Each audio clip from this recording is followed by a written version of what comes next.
Good morning. Welcome to the the Celtic Way morning briefing live. I'm Tony Haggerty. How are we doing? Haggerty10 Twitter handle. And I'm joined today by Sean Martin at Sean Martin TCW and Aidan McDonald at Aidan C. McDonald. Gentlemen, how are we? It's the morning after Derby Day. We'll get to that, won't we? But first and foremost, how are you doing?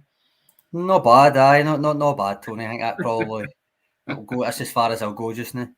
Aidan? Yeah, I fall in the same camp as Sean. No bad.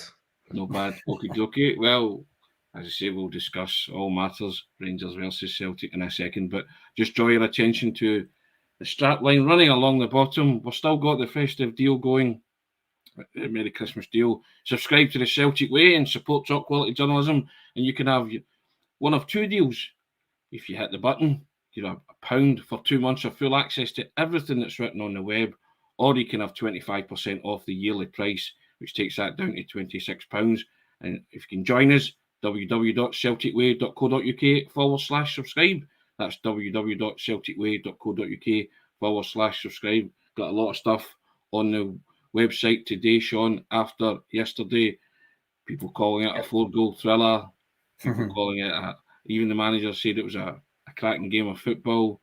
Don't know if you subscribe to that, Sean, but on the website, certainly today, we've got man-by-man ratings, we've got my verdict, we've got a first look at Alistair Johnston, we've got 5 takeaways from the game, lots of stuff, interesting stuff. We've got all the Q&As up there, so you want to have a look on the website, you'll see it all dissected, but we're going to dissect it right now, Sean. Okay, go on, Sean, your thoughts? What we're starting with then, the result. We'll start with the result. Yeah. Listen, I hate the cliche, but it was a game of two halves, First one, Celtic began really quite well, I thought, intense, got the goal from pressurising their backline, plus Alfredo Morelos being in an unfamiliar place in the pitch and messing up a pass. I was very tempted to put the wee assist thing for Morelos on the website update at half time, but Maida still had a lot to do after that, I thought, and what a finish it was. But Rangers finished the first half with a bit of confidence. I think we all said it in the group chat at the time that Joe Hart's error gave them a wee bit of momentum, gave their fans a wee bit of a voice. And because they scored so quickly in the second half, it changed the complexion of the game. That said, to be 2-1 down going into the last couple of minutes and then to get a 2-2 draw to essentially ensure nothing has changed despite all of what went on and what we'll come to, I think is ultimately a good point in the end, isn't it? Yeah, good point. Aidan, no damage done really. Celtic off form, but not a normal performance from Celtic, eh? Yeah, I think really after about the 30th minute, it's not unfair to say it was almost a poor performance from Celtic. Only finishing a game with 2 shots on target. I don't think there'll be many games like that under Ange Postecoglou. Maybe that St Mirren game earlier this season, but apart from that, I think you would struggle even other games they've lost that they created so little and kind of tested the opposition goalkeeper so little as well. Overall, it is a good point, just the way the game went, and the fact is that you're still 9 points clear, so your league's kind of not really got a blemish against it, and it's one less game down between now and the end of the season. But I think there was disappointments as well throughout the 90 minutes. But overall, yeah, good point given the circumstances. Robert Gibson, succinctly, overall Celtic were rubbish and they still couldn't put them away. You agree with that, Sean? I do agree with that. I think that's a fair point because I don't think. We're coming on to the performance basically by throwing that one up. I don't think Ange Postecoglou was wrong when he suggested that Celtic were slacker than usual. Robert's right that Celtic were pretty rubbish, I think, by their own high standards, obviously. They still had around 60% possession. They had 82% pass completion, which is, I think, from what I've looked at today, statistically the worst of the season in competitive games. Not by much, but I'm including the Champions League games in that where they were well beaten. They still passed the ball better or more accurately. So I think we'll come on to individual performers, but I do think Robert's got a point, and I think Ange Postecoglou didn't shy away from the fact that they didn't play that well, but nonetheless they still managed to get the draw at the end of it. Now, speaking of the manager, Aidan, we don't like to have a pop at the manager, but we'll say this. Do you think he played the right team? The right starting 11? I know it's easy to say in hindsight, but I do think he made a couple of maybe errors with his starting XI. I would have had Aaron Moy in. I'm not just Yeah, saying you did say I had that. him in my team, but I would have liked to have seen Aaron Moy. I just thought he'd been doing quite well. And I know I would have had Jota in as well. Now, I know Jota, we know he was unwell before the Hibs game, so it's probably not unfair to say that he's been, part of this overall bug that Ange mentioned was going through the camp. But when he came on, he had those two in particular added such a spark. Maybe you could say, would Moy maybe been able to do a whole 90 minutes at sort of that intensity? I don't know, but I still think he could have put forward a good 65, 70 minutes anyway. So I think not playing those two was a mistake personally, just when you've seen what they were able to contribute before today and before yesterday, and then in their kind of small role that they had yesterday. I wonder if he will look back and go, maybe I should have played them. But I understand it is easy to say that in hindsight. On the other hand, Tony, though, Yep. the guys that Aidan's just mentioned there are the reason that the equaliser came about. Yeah, we were talking about that. On the flip side, does that not mean he got his subs right? Yeah, wrong, because I do think there's a debate. Alistair Johnston starting was a surprise, somewhat. I think James Forrest starting was probably a bigger surprise. Yep. I thought Alistair Johnston, by the way, if you've read my instant reaction thing, I'm trying to put it up. I think he did really, really well in his debut. I thought there's a lot to work with physically and technically. He did okay, Sean. For his first game, I think he did really quite well.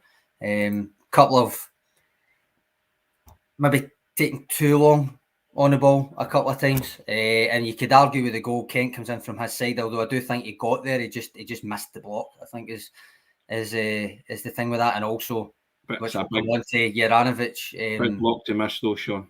I thought Alistair Johnston missed the same block as well. I thought Alistair Johnston was competent. Lots of people were saying that he was their man of the match and stuff. I'm not going to get carried away. The boy had a decent. I'll put it this way: I think in the kind of comparison of Juranovic getting thrown in to a derby for his first game, I think Johnston had a better game than Juranovic did in his first game. Even though I think the same argument was being made at the time that Juranovic was a standout in that game. I didn't see it. I think in context for the fact it was his first game was the thing, and I think that's probably true of this one as well. But I think there's plenty to work with. I think you saw physicality, a kind of passion. I think you saw that, and he also picked a couple of decent passes as well at certain points. I thought he was competent. He was okay. I'm not going to go overboard. I want to see more of him, but I still maintain that he was nowhere near Kent for the goal. And I mean, it was right at the start of the second half. The one thing you don't want to do is lose a goal at the start of the second half. And I felt he was a wee bit culpable for that. So that's just my own. I still think it was I mean, there is no getting away from the fact he checked him from that wing. And he actually let him go in the first half as well, and it led to a shot, but it didn't obviously lead to a goal or anything. So that was a concern. But for that goal, the sequence of play, ultimately I kept coming back to Juranovic's poor positioning leading to them caught out as a defence, because as I say, Carter Vickers got there but didn't quite get there either.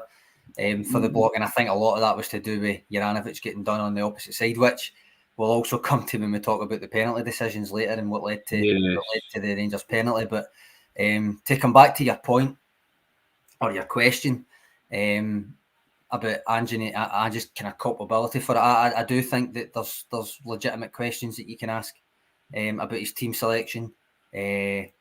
So what?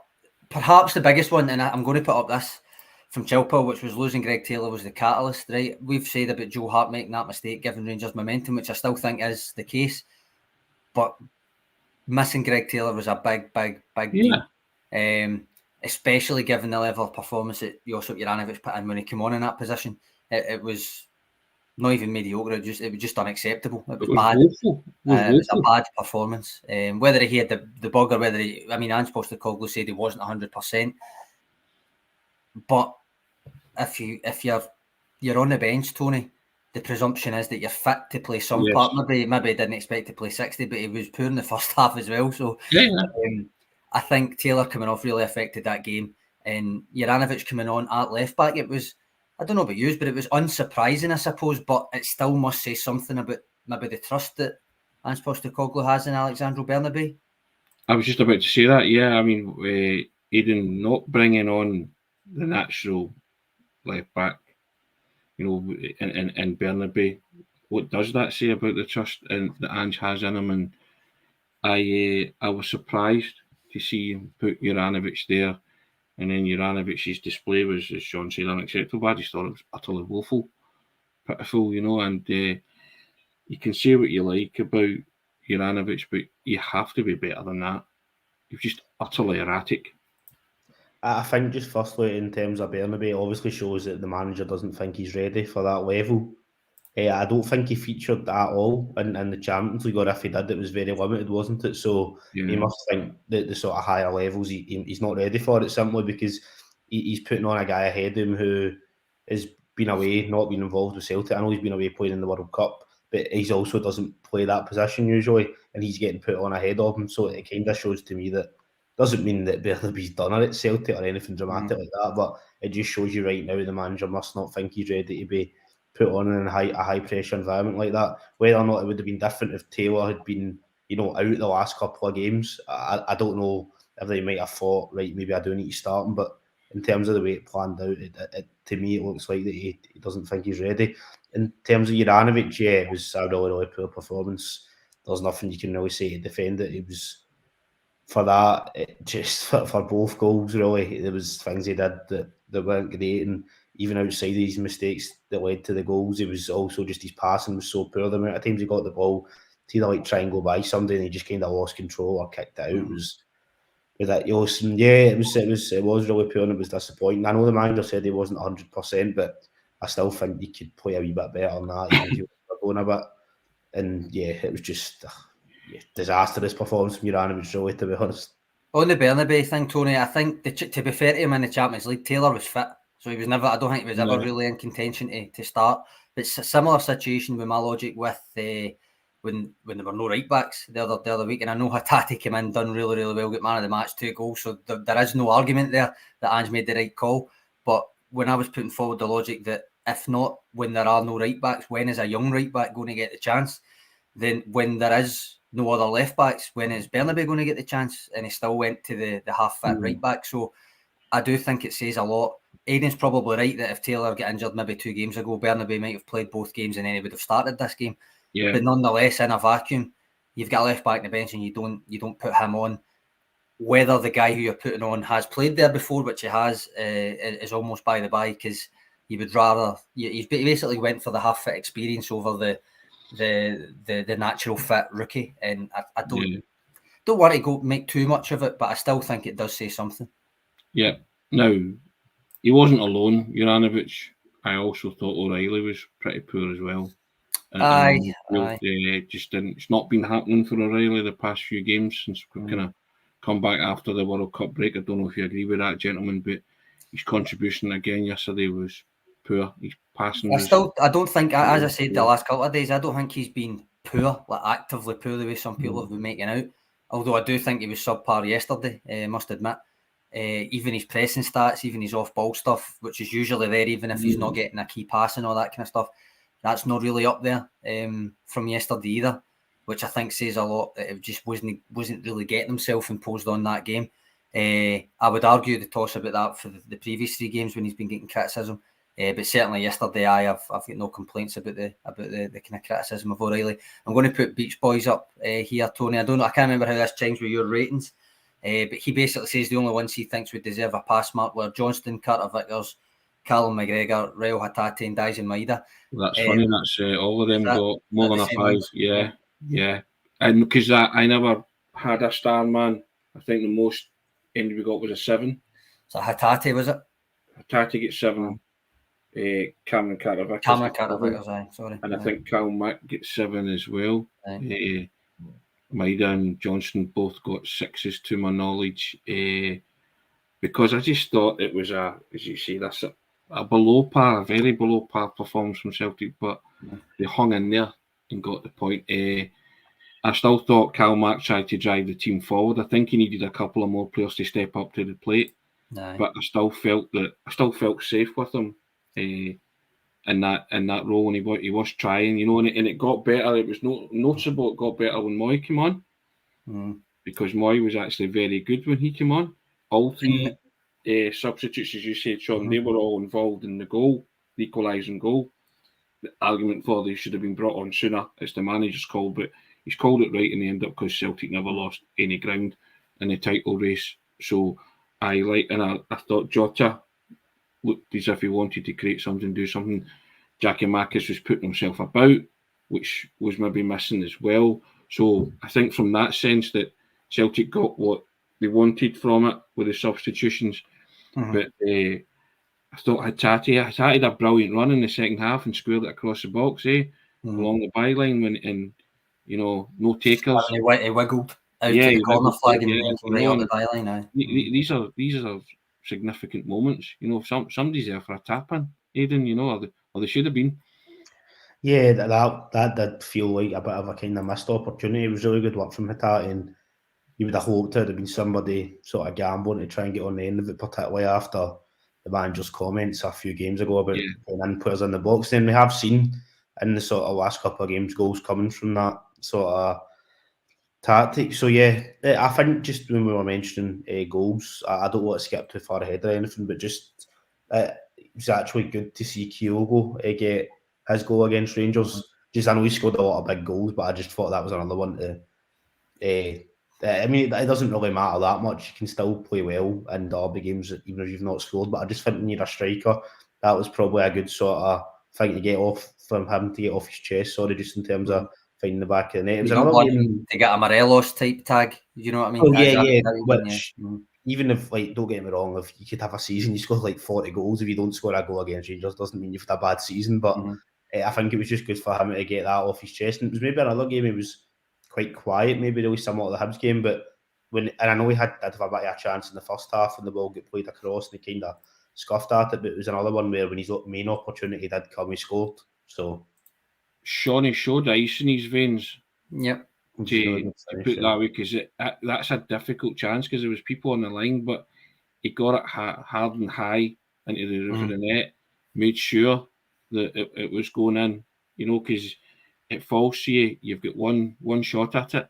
Many players and you see it going over the bar quite a bit, don't you? Yeah, I was going to say many players would have played over the bar, panicking, or I did well. And that's the only chance he had in the game, and he was clinical, which pleased me greatly.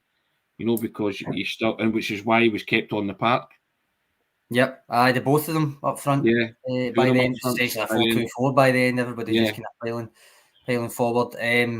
I think in terms of individuals, I think Kyogo took his goal well. I agree with Aidan. I think it was quiet apart from that. Done a power of running, power of pressing. But Maida, for me, I thought gave them problems again. Took his goal really well, as I said. Get a comment here from Jason Lee on a positive note. Maida seemed unstoppable at times. I agree with that. I think he gave James Tavernier an awful time again on the other on the left flank. He was, what I kind of said in my predicted 11s was from a few months ago, that he was custom built for Derby Day. Yeah. I just think that intensity suits him. He also managed to get himself into a direct flat race with Fashion Sakala and beat him at one point, which was quite impressive. So I think Maida was good. I think he lends a lot to the team, whether he scores or not, but he did score on this occasion. He took it exceptionally well. I think Alistair Johnston, as I said, Aaron Moy, we've talked about when he came on, I thought maybe the game would be too fast for him, but he adjusted, and I thought he added something when he was there, played a hand in the goal. So I think, who else? Carter Vickers, you mentioned him, unbeaten in the air again, Tony, physically imposing, a couple of really big blocks in there as well.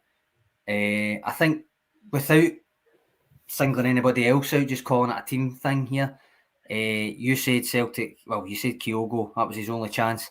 That was reflective of Celtic in general, I think. They created 8 shots, which is not a lot for Celtic at all. 4 were in the box, right, which is half of them, but still 4 were in the box. Rangers had 12 in the box. 15 shots, including that penalty, which you maybe don't count, it's not from open play. But it does tell you that Celtic were off it a wee bit when it came to getting that last wee bit of creativity. Yet, to put in that subpar performance, because it was a subpar performance at Ibrox, with a majority partisan crowd, trailing 2-1 with a couple of minutes left and still find a way to draw and keep the status quo at the top. It's still kind of laudable in a way, even though I do agree that, well, I'm going to put it to you, just to bring it back to this before we move on to officiating. Aidan Sean Malloy saying Ange himself has questions to answer. How far do you consider Ange Postecoglou's kind of team selection or tactics responsible for Celtic not being able to hold on to their lead and then get the win? I think maybe his team selection is a wee bit responsible. In terms of the tactics, I wouldn't really want to say too much on that, just because the sort of style of play has been so effective since coming. I don't think it was really anything to do with that. But in terms of this team selection, maybe slightly, but then I know it's maybe sometimes a bit of a get out cause to say, but really the players that were still on the pitch, there was still plenty of quality there that really should have been able to put up a bit of a better fight, I would say, personally, in that game. I know they got the draw in the end, but there was a large spells where they felt very much out of that tie, or out of that fixture, I should say. So even though at the worst it was only 2-1, there was times that it felt that Rangers were just kind of swanning up the park. I know they might not have peppered Joe Hart with a lot of saves, with a lot of attempts, he had to make saves for, but there was a few times I just felt like, I think there was a couple of times Tillman, he was just sort of running almost unchallenged, which is a bit frustrating. Yeah, the team selection probably didn't help, and we've already touched on maybe Moyes should have been in there,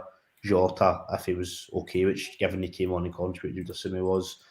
Obviously, the Taylor one going off, the Ivanovic coming on, that was forced, really. You couldn't really do anything about that. But I would say the team selection did play a part, but it's not something you can use as an excuse, because it was just subpar, really. The players should have been able to, I don't want to accuse them of not putting in effort, but they should have been able to put in a better performance than that, I think. Tony, do you agree with that? And also, can I get away with the fact that Ange Postecoglou never uses it as an excuse, but that's a couple of weeks in a row now. The sickness bug's been mentioned as well. Yeah, I mean, he spoke about he spoke about Jota having a stomach bug, didn't he? And then he mentioned it prior to the game yesterday, didn't he? Said that there had been a flu bug, but he never mentioned the individuals that had that were suffering from symptoms. So if that is the case, and it's probably an extenuating circumstance for the below par performance from some of them, if they were affected when they were still asked to go and do a job. I think the team selection, when everybody saw the starting 11, nobody would have called that starting 11, and it kind of baffled people. But after half an hour, I think you're thinking they're actually doing very well. I mean, first half an hour, Celtic passed the ball really, really well. And then from the moment Joe Hart gave Rangers encouragement, they took a lot of strength and nourishment from that encouragement. And I think the kind of the scales tilted for me after that moment. I mean, you were saying we're talking about it in the group chat, but it was a big moment in the game, because Celtic up until that point were really, really comfortable. And, you know, there's Kookaburra saying the selection of Forest. Yeah, the selection of Forest came, but I don't know if Abada or Jota were those affected. Well, Jota had a stomach bug, didn't he? He mentioned him. So maybe he didn't think he was capable of playing the full game, which he clearly didn't. But when he came on, he maybe thought, I'll bring him on if I have to make a difference. But he certainly looked in the mood when he came on. Abada not starting was maybe a surprise in front of Forest, the way he's been playing. But when Ange was asked about Forest starting, he said it was his recent form that put him in. So he kind of countered those arguments. As I said, hindsight's a great thing. It's not the team you or I would have put out, but he's the manager for a reason. And as you say, the three substitutes all combined or had a hand in the goal that made sure there was no damage inflicted in your title in the title race or title challenge. So I think you can weigh that up, can't you? Aye. There's a few comments here, and it's kind of split between whether it was the team selection from the start or whether it was not changing it quick enough. Now, I would say it's quite hard to criticise him not changing it quick enough, because he had to use a sub so early that was unexpected. But also, I'm going to put John Polakis' comment up here. In my opinion, for what it's worth, I think Ange should have brought Jota and Yakimakis on earlier. What do you think, guys? Again, I think it's hard to criticise when he put them on, because when he did put them on, they helped get the equaliser. It did work when he put them on. So I think it's quite hard to say, well, he done it at the wrong time. Whether there's an argument that maybe Jota in particular, out of those two, Abada maybe as well, should have started, is a different argument. But certainly, I think it's quite hard to say that he put them on at the wrong time when the time that he put them on at led to the equaliser. So I don't know what you think, Tony. Yeah, I mean, listen, they got what they wanted in the end, didn't they? They got a draw from a situation that was looking particularly, well, I wouldn't say particularly hopeless, but I wrote in my verdict that even with 2 minutes to go, I don't think there was a Celtic supporter out there thinking that they wouldn't create one more chance. It's a question of taking it, and then obviously the injury time, which you thought that there would be quite a lot added on for obviously what we're going to talk about next. But I think the Celtic supporters always had that. I mean, I watched it and I thought Celtic will create one more chance, and even in commentary when Celtic scored, Andy Walker said, "Look at Kyogo. He ran into the net, grabbed the ball," and Andy Walker was saying, "He wants a winner." And I think I put in the group chat a winner ? Because when I heard they had 7 minutes, I thought they might go hell for leather with Jota and Georgios Giakoumakis on. Turns out they never really created any chances after that, did they? But I never lost hope in the fact that they would get one opportunity, just a question of taking it. And I thought they could, despite playing so poorly, I still thought that Celtic could salvage something, even though it was pointing towards a Rangers win by the time the clock cut about the 87th, 88th minute. But I never ever lost hope that they would get one opportunity.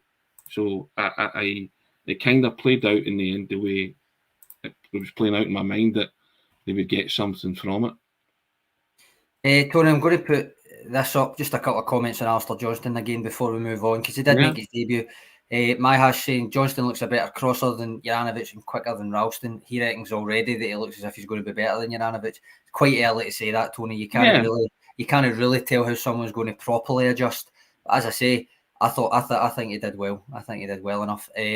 Andrew Galea making this point, which I must admit I did kind of notice myself, but I put it down to not so much his unwillingness to invert as the fact that it was a game in which you tend to find that the fullbacks end up overlapping a wee bit more. In general, Andrew Galea saying Johnston played as a regular fullback, didn't invert and get involved in midfield. He's got anything to add about the way that he maybe he did or did not adapt to the way that they were wanting to play?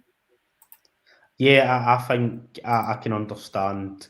Firstly, given that it's his sort of first competitive game debut, that sort of atmosphere, he didn't look sort of overwhelmed with that by it, but I could understand if slightly he was kind of just maybe concentrating and just trying not to make a mistake, which could have maybe led to him not always playing the inverted role. But I think what you touched on there, Sean, is a good point, that in that sort of fixture, or in the Celtic Rangers fixture, particularly the games at Ibrox, players have maybe been seen to not be inverting as much as they usually would, particularly domestically against other teams at home, just because of the sort of nature of the game. I have no doubt that Johnson, I'm sure, will be able to adapt to that. I kind of don't think the manager would have brought him in if he didn't see those aspects in his game that wouldn't help him be able to sort of become an inverted fullback. That's not really a worry for me. Maybe if it's something you revisit like 2-3 months down the line and he's still not playing as an inverted fullback, then I'd be more concerned about it. But in terms of yesterday, I could see at times he wasn't doing it when maybe you would hope that a player would have become used to a player doing it, but it's not something I'm particularly worried about long term at the moment. There was a point in the second half where I couldn't quite tell if it was Abada or Johnston or both, but Callum McGregor turned into trouble and lost the ball. I think it was when he took his it was actually Starfield got booked, wasn't it? When the both of them came together with the Rangers players, but he turned back into trouble because he had initially turned and looked out to the right to expecting one or both of them to have shown for the ball, and then after it, he was, let's just say, not happy that there was no option there and he had to turn back into trouble. I'm sure it was that run of play, but I just thought I'd put that up about Alistair Johnston because I must admit Andrew's got a point that he didn't invert quite as much as expected, but then I do think a lot of that was down to the way that the game was panning out rather than an unwillingness of his to do it more than anything else. But I wanted to point that out because his action map and stuff, I'll put it up on Twitter for you, his action map, his pass map and stuff, he's there sometimes, but certainly not as much as you would probably expect. Well, half an hour, Tony. I was going to say we've gone half an hour, and there's no disguising. We have to come to it, don't we? Yeah. VAR penalties, gentlemen. One given, one not. Mm-hmm. Your thoughts, please, Sean. You know what you're going to do. Flick it up. Come on. Well, right. Hold on. We'll take the Rangers one first because that was the first one, right? Okay. I think it was a penalty. The Rangers one. Can I just say again that, like the first goal, it comes from Sakala getting the better of Juranovic in a one-on-one directly. Somebody left a comment, I can't find it now, saying that Juranovic's defensive performance against Sakala made him look like Kylian Mbappe, which I don't necessarily disagree with, because it just totally had the beating of him. There's a few times in the second half they were clearly targeting Juranovic with long balls, thinking if he lets it bounce, he doesn't know what to do with it. If Sakala gets it, he's not going to be able to take it off him, that kind of thing. And the first goal came from that. Came from Sakala beating him. The second goal, the penalty incident, came from that as well. He goes right past Juranovic, meaning that Starfelt feels he has to come across to cover. He then goes to the ground rather than jockeying him. I think he thinks he's going to shoot. Sakala checks back, still in possession of the ball. Starfelt slides right through his standing foot that's coming down to check back, obviously. So to me, I think it was a penalty for careless play, rather than reckless play, obviously, because he was going for the ball and it was no booking, and so it wasn't reckless, it was just careless. But I think it was a penalty. I don't know if either of you disagree, but I don't know. I think he could have checked it to see what Ian. I thought it was clumsy in the extreme from Starfelt. Myself and Aidan were speaking up here, and we got that old adage of you give the referee a decision to make, and he made a decision, didn't he? And he pointed straight to the spot on what he thought he saw. It was a trailing leg catching, coming into contact with Sakala. So I just thought it was very clumsy the way he dived in, and I think he could maybe have looked at the monitor just to reaffirm what he thought he saw, but he was convinced that that's what happened. I mean, the VAR check obviously says to him, "You've saw what you think you saw. He did." Yeah, blah, blah, blah. yeah. But I think it was a penalty. Aidan, do you get any doubt, or you can? I think it was a penalty, to be honest. I think it was rash from Starfelt, and he has sort of he's taken him down. He's made contact with his foot, not really got any of the ball. I know I think we mentioned it off air that the reason he's in that position, having to really make that challenge, is because Juranovic is so poor for that goal. He's been completely beaten by Sakala. Ideally, Juranovic would have dealt with it, but yeah, regardless, I think it was a penalty. To be, unfortunately, I think it was poor from Starfelt to go to ground. You run the risk of that happening. So there you go. It was rash and extreme. Aye, I think, as I say, I don't think he even comes across that far if it wasn't for the fact that Juranovic did so badly. But at that point, what's the harm in jockeying him? I know I'm saying Starfelt thought he was going to shoot. I think that is what he thought he was going to do. And I think he was sliding in for a block rather than an actual tackle. But he was also essentially running a straight line towards the byline, Sakala. So again, a wee bit of wherewithal there maybe tells you, although you're trying to cover for your mate, you don't necessarily need to go to ground to do so. And then, as I say, I think he checks back, still in control of the ball. Starfelt takes his sliding foot. So I never really had much to flick up about that one. I do think it was just a careless penalty concession. The second one, however, Tony, I do have an IFAB slide for you for. Please flick it up, Sean, and enhance my knowledge of the handball. It's the same slide I've put up about 9 times this season already, to be honest. The Goldson incident, as we'll call it, I think this was a penalty. Not every incidence of a ball hitting a hand is a handball, of course, we know that. But this one, to my eye, meets both the first and the second criteria. They're not just one of them, both of them. The first one, deliberately handling it, given both his hands are up in almost a reflex save motion. The second one, the unnaturally bigger thing, because despite a couple of still images going about suggesting that his hands were in at his chest, the reflex save part of it was made with his hands actively moving up past his head in a saving motion for me. So, the fact that there was a check and it was deemed not an offence and not one worthy of the actual referee checking, it's outrageous, Tony, to be honest. It was an outrageous sequence of events for me. I think it just adds to the confusion, Aidan, and the fog. surrounding VAR. And let's not kid yourself, it adds to the suspicion as well of supporters. I mean, questioning referees. Yeah, it was a really poor decision. I mean, it's really the first time that I've seen it. I thought it was a penalty, to be honest. Never mind the multiple angles that John Beaton decided not to look at. It was it was a poor decision that ultimately could have cost Celtic a point, but you could say that if that goes in, obviously given they got an equaliser later on, that could have then been a winning goal, so you could say it was involved in potentially costing them 3 points. But even though I didn't think we deserved to win the game, but that's by the way, it doesn't matter. Regardless of the score, the referee should be making the correct decision. You can clearly see there with IFAB that it fell into that sort of category. I mean, it was. I think John Hartson said it on Twitter. He said something like a brilliant save from Connor Goldson, and it's exactly what it was. It was a full-on save from him. It was, it was a bizarre decision and really, really poor. One of the, potentially worse. Yeah, I think it is worse than the Forest one at Tynecastle, to be honest. Yeah, Sean, there's a moment in the game where I think Beaton, you can lip sync, and he says something like, "It's not up to me." Is that right? I don't know, because I don't like to get any lip syncing because I might get it wrong. Same with the Greg Taylor incident. I don't want to accuse him of saying something he might not have said. I suppose. But I don't know. And again, it comes back to the kind of lack of transparency and clarity about why things are made. And I'll come back to it again, Tony. I know this wasn't in the last 2 minutes, but I don't literally mean it has to be in the last 2 minutes to get a report. But that basketball thing, I come back to again.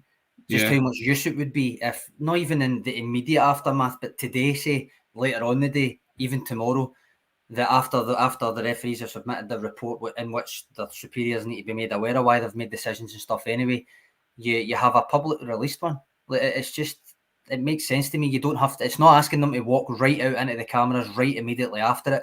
Yeah, because they might actually come out and say, "Listen, I actually got that one wrong." Doubtful, but they might. It's just that seems to me a simple way to clear it up. What did you think you seen? What way did you apply those rules? And it gives them an opportunity to actually set it down rather than having to come out in the heat of the moment after it as well. So I said this off air, but if that's not a penalty, then the ball is well and truly burst, isn't it, gentlemen? It really is. I mean, unfortunately, you look at those two criteria, the first two criteria there. He doesn't just meet one of them; it meets both of them, Sean. As you said, flick up the rules. So, and that's, I mean, because we've been flicking them up every other week, we're now well versed on the rules, aren't we? So we could recite this IFAB, the first two, certainly, So and in real time, I thought it was a penalty. There was no dubiety. I thought in real time, so I couldn't for the life of me understand why he didn't even go to the monitor and check it, or why VAR official Willie Collum has deemed that.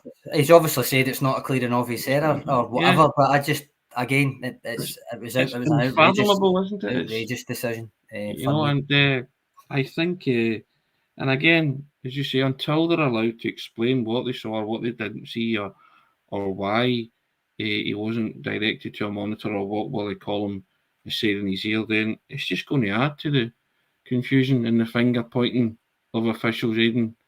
And it is, I agree with you, Sean. I think it's inexplicable and it is outrageous. It's a shocking decision. Absolutely shocking, Aidan. What do you think of that? Yeah, that's what I'm saying. I think it is worse than that Forest one. Tynecastle. Hand at Tynecastle, which before now, despite that being the first game, was, well, to be fair, no, Celtic have had a few kind of harsh ones against them as well. But in terms of something that could have been a penalty for Celtic, that's definitely been, in my opinion, the worst one so far.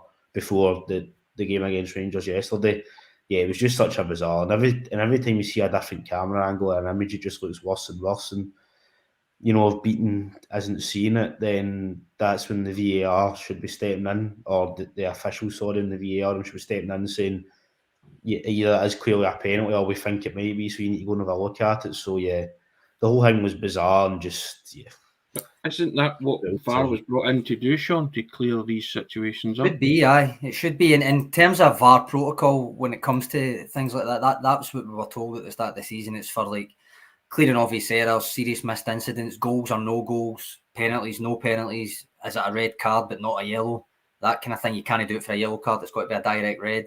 Mistaken identity for ref, which is the only one I think we've not seen so far. Ref sending somebody else off instead of the guy that it was, making an offence. But I mean, IFAB again says it that the referee must make a decision, and says explicitly in their VAR protocols, i.e. the referee is not permitted to abdicate that decision and use the VAR to make the decision. The VAR's got to inform his decision rather than making it for him. And again, without knowing exactly what the communication was, you can't say for sure that John Beaton abdicated responsibility, because ultimately he's the one blowing the whistle and saying, no, it's play on. So the assumption is it is his decision. But nonetheless, the other assumption that you need to make is that Willie Collum has been saying that there is a check, and either there is no infringement, which I've just said I think he meets two criteria for there being an infringement, not just one, and certainly not none. Or that there was no clear and obvious error, but neither of those really measures up when the error would have been a penalty. So again, it's just the absolute dubiety, as you said, that just encourages all this, because there's no transparency whatsoever with it. And it infuriates everybody, doesn't it? The Celtic supporters are left there infuriated because they... Put it this way, if you met anybody else yet that doesn't think... I mean, I've seen Willie Collum, or not Willie Collum, sorry, I've seen... I think it was Tam Cowan putting up. He'd asked a senior ref saying it, and he's replied saying it wasn't a penalty because of the way that his hands were, whatever, right? But apart from that, have you seen anybody saying that they're surprised that was even a debate? Because I mean, Barry Ferguson after it was even saying, no, they've got away with that one. The pundits on Sky, BBC, everybody seemed to think it was a penalty, except the VAR officials. And again, can everybody be wrong?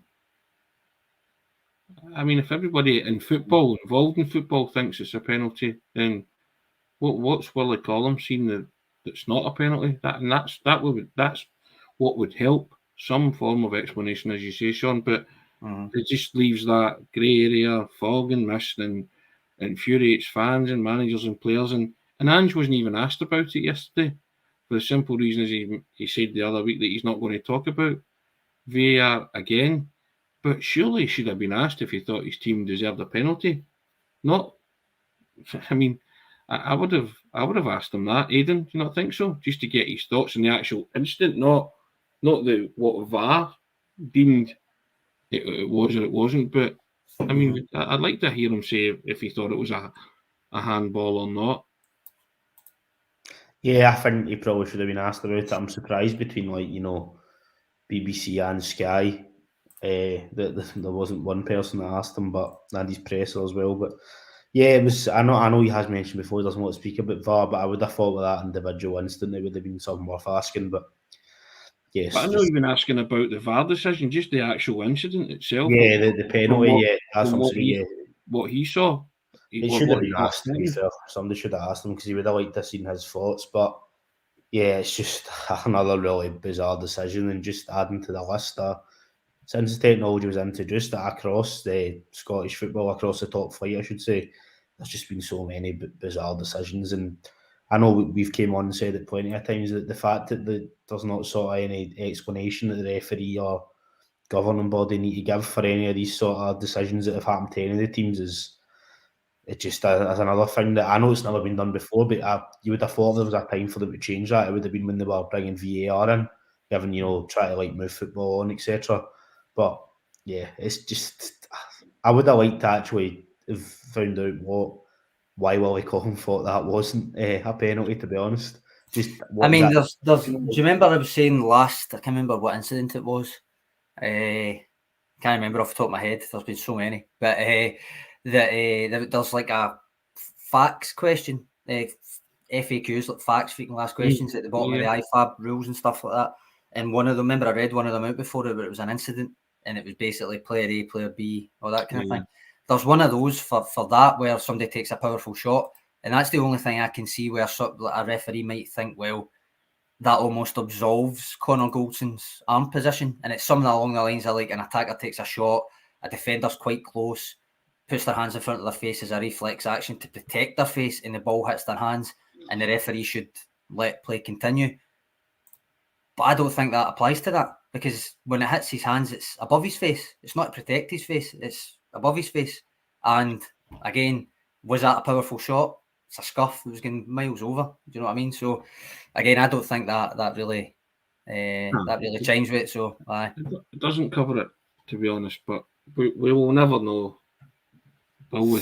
So only Willie Collum knows, and John Beaton knows why that was never a penalty yesterday. But hey, at least there wasn't too much damage inflicted on Celtic. They went up the park and got an equaliser from Diogo, 16 for the season. That's the positive that they take out of it. Celtic were below par, but they still managed to dredge up a draw, Sean, which is in their DNA, really, isn't it? They just keep going. I mean, it's as I alluded to earlier, the positive for it for me was that I still felt that the game wasn't beyond them, even as poorly as they were playing. And, I agree. You know, and I when they scored, it didn't really surprise me, to be fair, and I don't think it would surprise a lot of Celtic supporters, Sean. I don't think it did. No, I think as Ange Postecoglou said after it's happened before. It's not the first time that they've scored near the end of a game. Usually it's to win, but this time to get a draw, and it won't be the last time either. There's something about that team. You called it robotic, even though obviously as Postecoglou says after it, they're human beings, they're not robots. You were saying, well, there is something a bit robotic about how often they do score late goals, so you weren't actually that surprised that they did it. They did it again. So that's the main takeaway, despite everything we've talked about today, whether it's officiating, whether it was team selection, subs, individual performances.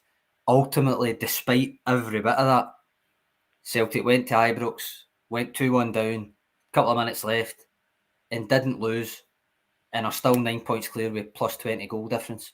As you said in your post-match big game verdict, Tony, it was not the result they were wanting, but it's a much bigger point for Celtic than it is for Rangers. They had to win and they didn't. Yeah. And my use of the word robotic, Aidan, was because it's programmed into Celtic to keep going and to just score at the end. It's in their DNA, and we were talking about the identity yesterday, and whilst they didn't lose their identity yesterday, basically, because they just kept going, and that mantra of, you know, it ain't over till it's over, and it got them over the line in terms of getting a point. And as Sean says, they're still 9 clear, 20 goals of a goal difference, and you know that's the silver lining from it all. On a day when the manager said they could have chucked it and said it's not their day, felt sorry for themselves, go back home, lick their wounds, you know, game on in the title race again, they just refused to buckle again, which is why I said it's a form of robotics, because they just right, let's do it, we know the situation, let's rescue it. Yeah, it's a brilliant trade to have, that when you are getting beat or it's a tight game to either go on and win or get a draw, that you never think you're out of it until the match is done. And obviously we've seen so many times this season late goals. I mean, I did an article on it recently, sort of breaking down all the late goals in the league this season. Yakimakis against St Johnstone, Taylor against Hearts, the 2 goals against Dundee United. I know they were all to get victories, but you know that was a big point for Celtic given the circumstances. I know before the game we were hoping for a victory, but the way it was going, that was a massive point, and it could be, as much as maybe the performance isn't one you look back on as a classic, it could be a result you look back on at the end of the season and go, yeah, that was a really, really important point to get on the board. That was a moment where it really started to solidify that there's a really good chance Celtic are going to win the league this season. So yeah, it's a good trait to have, Tony, that you're able to score late and you're never out of a game until it's done, because that is really the mark of champions, and it's been a thing since Andrews came in, going all the way back to, like, you know, Anthony Ralston scoring up at Dingwall last season, etc. So yeah, no, it's definitely a positive aspect that that's what the team's got. It's a fair comment, Sean, from Tim and on there, isn't it? Yeah, we won't play poorer, they won't play any better, and still couldn't beat us. Good mentality from Celtic. There's also a good comment here from Manchester Wogan, which is It's Always Sunny in Philadelphia reference for anybody else that watches it. Derby games under Ange Postecoglou fall into 2 categories: either Celtic romp to victory, or it's a close contest that could have gone either way. And he points out that Rangers haven't once beaten Celtic comfortably under Ange, and I agree with it. I think that is a fair summation of the derbies under Ange Postecoglou so far. Yeah, long may that continue, Sean. Yep. But I think, and I think that is the positive with Celtic, that they're still 9 clear, and it could have been a lot worse. You could have felt, we could be talking about a totally different game this morning, a totally different outcome, and ruining the penalty handball that John Beaton and VAR, well, I call him, the VAR denied them, and being really upsetting, on edge about that, but we aren't. And fair credit to the team as well. And if there is, or there was, the flu bug that Angela alluded to that affected a lot of them, and it was an extenuating circumstances, then I think Celtic have done well to get a point out of that, Sean. Yep. Aye. Again, that's going to be the big takeaway for me. When you look at the league table, 3 days into the new year, says exactly the same as what it said before the new year, except there's one fewer game to play. So, we'll take it. And one fewer game against our closest rivals. Yep. For the title. So, I think that's a nice positive way to end it, isn't it, Aidan? Yep, definitely. 9 points clear in the new year. Can't argue with it. Would have been quite happy with that at the end of the season, never mind the 3rd of January. So, definitely. Correct. Well, guys, that's 50 odd minutes. Quite tough. That's been a decent dissection of yesterday's events. Not the result Celtic wanted, but sometimes you can't always get what you want. Is that what they say, Sean? But you get what you need. Is that right? Sure, I recognise that from somewhere, Mr. Jagger. Aye. A famous song, yes, indeed. Now I'll just direct everybody to the bottom. If you're Jagger and I'm Richards, that make him Keith Moon, sorry. I don't know, with my dodgy hip, I don't think I move like Jagger anymore, you know what I mean? But there you have it. Anyway, guys, you know what I'm going to say. Thank you to everybody that's subscribed to the website and everything that we do. Thank you to all the commenters, and we enjoy the community that we've built here and the contributors as well, guys. Thanks for your comments. But if you subscribe to the Celtic Way, we've got one of 2 deals going for you.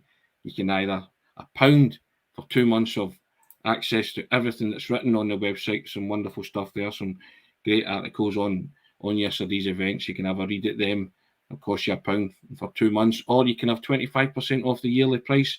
That takes it down to a wonderful 26 quid. All for the click of a button, guys. You know what I'm going to say. www.celticway.co.uk/subscribe. That's www.celticway.co.uk/subscribe. Click the button, like many of you have already done, and we thank you for that. Not the Derby Day result you wanted, but no real damage done. Hope you have a wonderful Tuesday. It's Tuesday, isn't it? Yeah, it's Tuesday. Yep. Have a cracking Tuesday, guys, and we'll be back to do it all again tomorrow, won't we? Yep. Indeed. Cheers, guys. Cheers, Tony. Cheers, Aidan. Cheers.